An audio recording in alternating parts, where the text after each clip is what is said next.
siya si Bisera, nagmula sa Negros Occidental. Layunin ay tumulong sa mga nahihirapan. Good morning po sa ating lahat mga kalingap. Welcome back ulit sa ating channel Gabesera. At ngayong araw po sasamahan natin si Bina.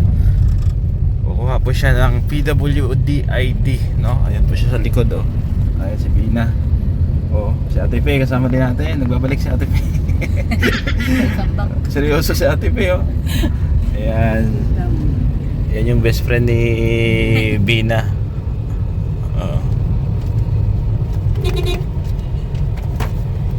Ayan si Berador, oh. Si Berador.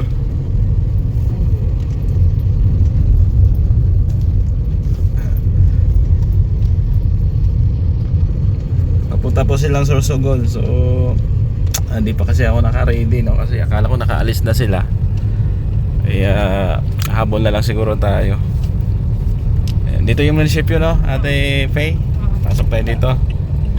Ayan, pasok tayo. Ito pala yung munisipyo ng Basod. May parking naman dito, no? Ayan. Doon ang labas sa kapila. Dito yata pwede mag-parking. O dito na tayo mag-parking. O dito tayo. Yan. Sa TV.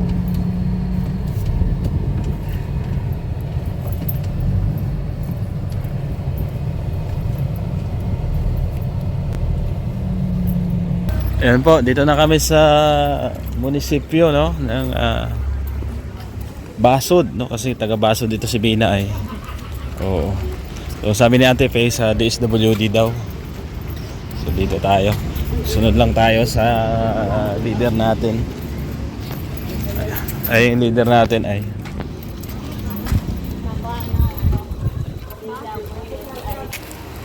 Ganda ng munisipyo nila. Oh. Laki, ah.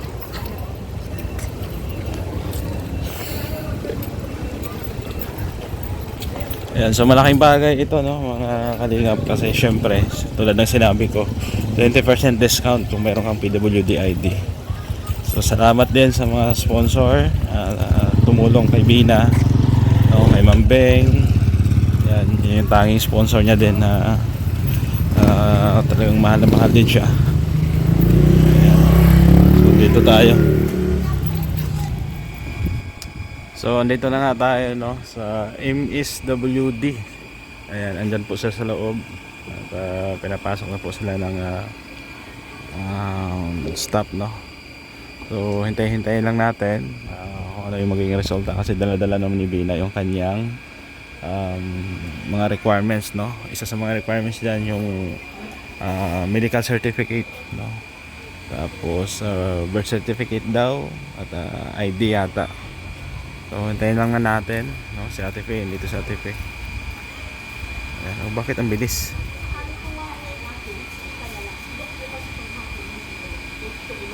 Ayan. Bakit pinalabas agad? Anong nangyari?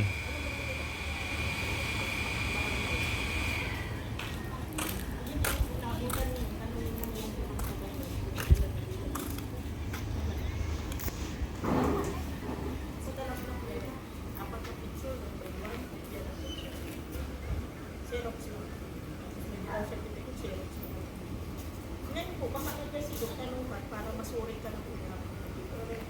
Pag napirmahan na po niya yan, kahit meron dyan dito sa likod, isa lang naman ang pipirmahan niya dyan, depende sa assessment. Dito po na lahat ipapasa sa akin. So parang pinapasa yata kami dito sa doktor. Ayan. Ayan. Thank you, ma'am. Ano sabi Ate Faye? Ha? Requirements? Paano daw tayo kay Doc sa unahan? Tapos may kumpleto may requirements, may ID ka? One by one? Wala kang picture? Xerox na medical. O, kailangan mo pa mo. Apat, ano, one by one ba yun? O, apat. Hindi magpa-picture ka doon. Samahan ka namin. Yun, tapos. Mabilis lang naman yun. Mag-pick upan ako dito, tapos Oo. kay Doc. Ka-doktor ka Sana muna. abot pa natin ngayon, ano? Kasi kung ano next week daw. Kasi Bakit? ito 11 daw. Ito 11? O di alas 12 na ay. Tingnan mo daw baka makahabol. Sana nandun. O, kasi yung doktor kailangan ng assessment daw. Tapos pag okay na dito na permahan na, ipapasa daw doon sa kanila, ibabalik. Ano Bina? Kumpletuhin lang muna natin yung requirements. Maano tayo, kuha tayo ng 1 by 1. Ano pa Ate Faye? 1 by 1, apat na picture, tapos Xerox copy ng birth certificate at medical. Kasi original sa akin. O di pa-xerox na natin yan. Tapos may pipili kong gawin. Oo.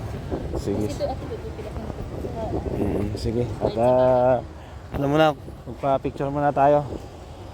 Oo, tapos balik na lang natin. Ayan, so marami pala itong ano, mga kalingap, maraming requirements, no. At isa nga doon yung doktor, no. Kailangan mapirmahan itong ano niya, papeles niya bago ipasa doon sa MSWD.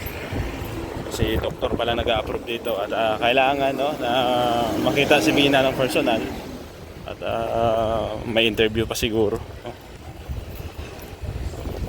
So punta muna kami doon sa sentro, magpa-picture at ipa-xerox yung mga dapat i-xerox kasi di pa pala ready yung ibang requirements niya. Akala ko kompleto na.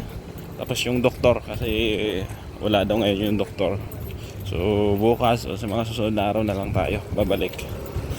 So ang tabay lang, no, sa update. At wala naman tayong ibang hangad kundi makatulong din kay Bina, no, sa mga beneficiaries po natin. Ayan po, no, andun na sila sa paggawaan ng ID, no, at ipa-xerox na rin yung ibang requirements. So andyan si Bina. Ayan, no.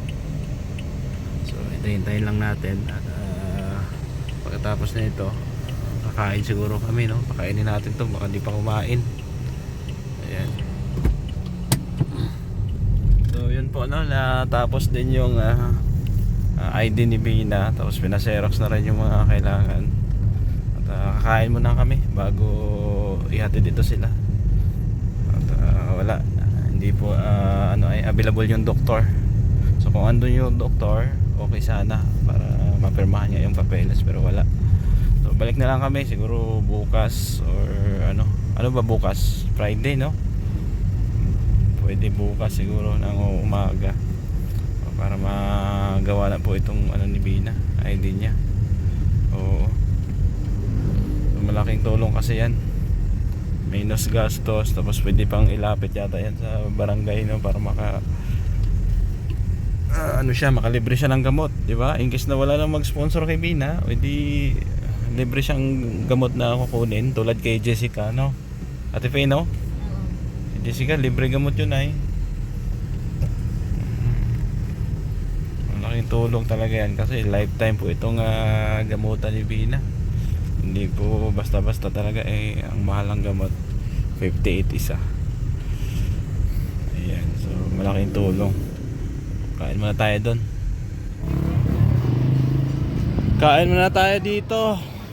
Ayan, daming tao Grabe. Parang may kasalan. Ayan, dito po kami kumakain.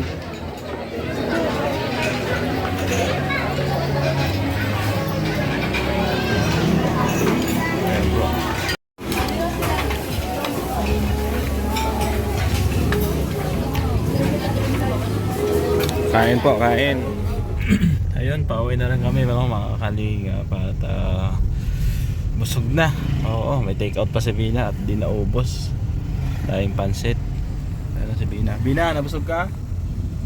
Ha? Opo. Ayan, Ate Faye. So hatid ko lang kayo doon. Tapos bukas baka andun na yung doktor, no? Pwede nyo. Oo. Pag di ako nakasama bukas, kaya na lang ni Ate Faye. Opo. Bigyan ko kayo ng pamasahe, ha? Kasi baka may lakad ako bukas ay. Ang importante, kompleto na yung mo dyan, requirements mo. ID, napaserox mo na yung medical certificate. Oo. Napaserox na. So okay na yan. Dalhin nyo bukas, kompleto na. Tapos diretso na siguro kayo sa doktor para sa assessment. 8 to 11 pala yung ating visit. 8 to 11. O sige, mga 9 siguro punta kayo. Or 8. Ayan, so medyo makulimlim, no, dito sa daet. Mga po. Ayan. Paiba-iba yung panahon. Minsan init, minsan uulan. Diba? So hatid lang natin to para makauwi na rin ako sa bahay.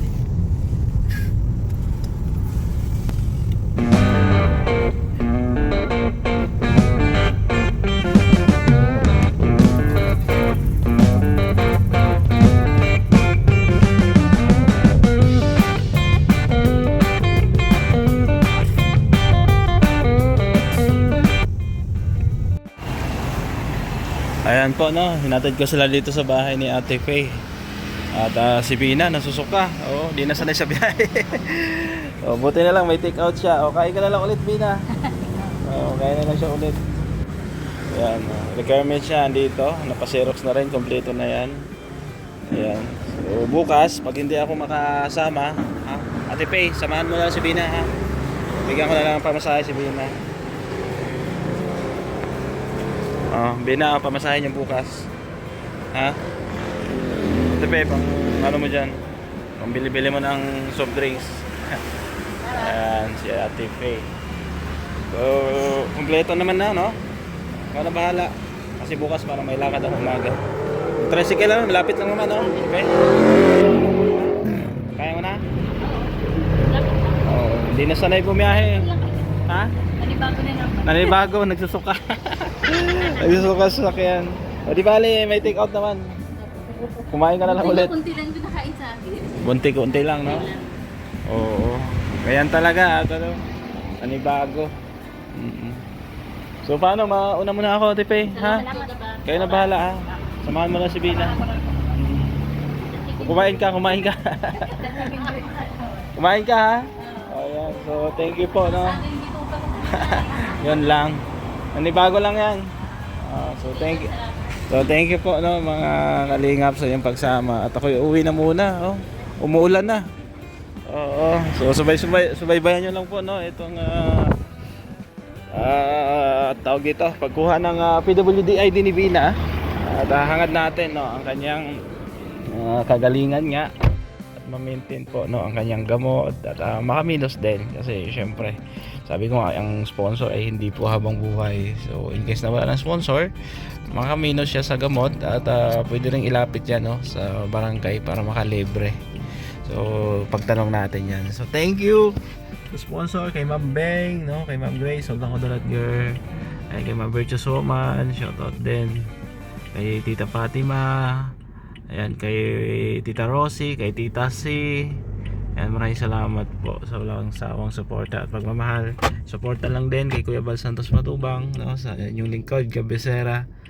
Ganun din po, no, sa ating mga kasamahan. Ayan, ako ipagpapaalam muna pansamantala. Thank you at God bless.